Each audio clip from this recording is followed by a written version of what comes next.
I'm Ashwin Vasavada, Deputy Project Scientist. I'm Matt Heverly, a rover driver. And this is your Curiosity Rover Report. Curiosity has been on Mars for 1 Mars year. That's 687 Earth days. Our goal over that time was to find a habitable environment, and we did. We found a lake bed on Mars that we drilled into and found the ingredients and conditions that could have supported microbial life if life ever was on Mars. It hasn't all been smooth sailing for the rover on Mars. After we left Yellowknife Bay, where we did our first drilling, we noticed that the wheels were taking much more damage than we had expected. Sharp, embedded rocks in the surface of Mars were really giving trouble to our wheels.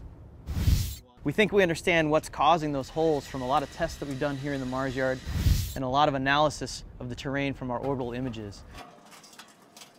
One of the other things we've done here in the Mars yard to understand the wheel wear issue is we built a half of a rover that we're driving over the simulated terrain so we can watch how the wheels really wear.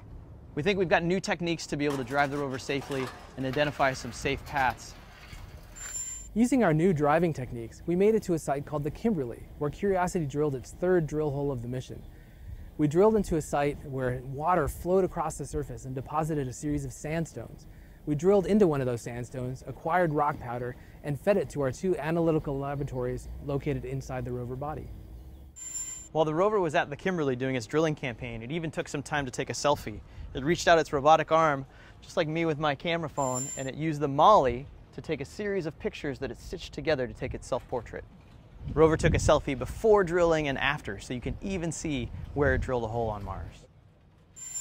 As we drive from the Kimberley to Murray Buttes at the base of Mount Sharp, we tried to identify the best path for the rover. This means driving through sand.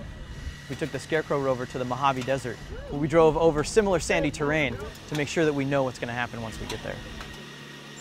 The focus of the mission is really now on driving as we approach the base of Mount Sharp. In our first Martian year, we've driven almost 8 kilometers of total distance with the rover. We get a little bit closer to the base of that mountain every day. Over the next few months, the science team is really excited to get to Mount Sharp, where we think the layered rocks there have captured the major climate changes in Mars history. We can't wait to get there and figure it all out, but it's going to take a lot of driving. You ready, Matt? Ready. Let's do it.